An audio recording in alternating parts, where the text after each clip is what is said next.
கொஞ்சம் வெளிய போ வேண்டிய வேலை இருந்தது. அந்த வேலையெல்லாம் முடிச்சுட்டு வந்துட்டேன். அப்படியே வந்து டின்னர் சமைச்சு வச்சிடலாம் அப்படின்னு சொல்லிட்டு சமைக்க ஸ்டார்ட் பண்ணியாச்சு. தங்கச்சி இன்னைக்கு கிச்சன்ல என் கூடவே இருந்தனால, நல்லா கலகலப்பா வந்து பேசிக்கிட்டே அப்படியே சமைக்க ஸ்டார்ட் பண்ணிட்டேன். எனக்கு தேங்காய் வந்து உடைக்க தெரியாது. ஒண்ணு என் வீட்டுக்காரர் உடைச்சு தரணும், இல்லைன்னா என் தங்கச்சி தான் உடைச்சு தரணும். என்ன சமைக்க தெரிஞ்சாலும் இந்த வேலை உனக்கு தெரியாதுல்லன்னு சொல்லிட்டு, அதுல அவளுக்கு ஒரு கௌரவம், அது ஒரு பெருமைனே சொல்லலாம். ஸோ அந்த மாதிரி தான் வந்து எப்பவுமே கிண்டல் பண்ணிட்டு இருப்பா.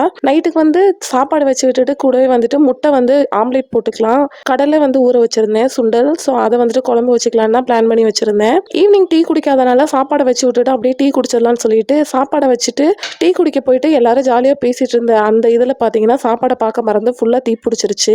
நல்லா அடி பிடிச்சிட்டனால சரின்ட்டு அதை எடுத்து வச்சுட்டு மறுபடியும் சாப்பாடு வைக்க வேண்டியதாயிருச்சு. கொஞ்சம் லேட் ஆயிட்டனால இதுக்கப்புறம் வந்துட்டு ஆம்லேட் ஒவ்வொருத்தருக்கு தனியாக போட்டு சாப்பிட முடியாது அப்படின்னு சொல்லிட்டு முட்டையை வந்துட்டு மொத்தமாக சேர்த்துட்டு வெங்காயத்தை நல்லா வதக்கி விட்டுட்டு கூட வந்து மிளகாத்தூள் சேர்த்துட்டு முட்டையை அதில் சேர்த்துட்டு அப்படியே பொடி மாஸ் மாதிரி பண்ணி சாப்பிட்றலாம் அப்படின்னு சொல்லிட்டு அது பண்ணிட்டேன்.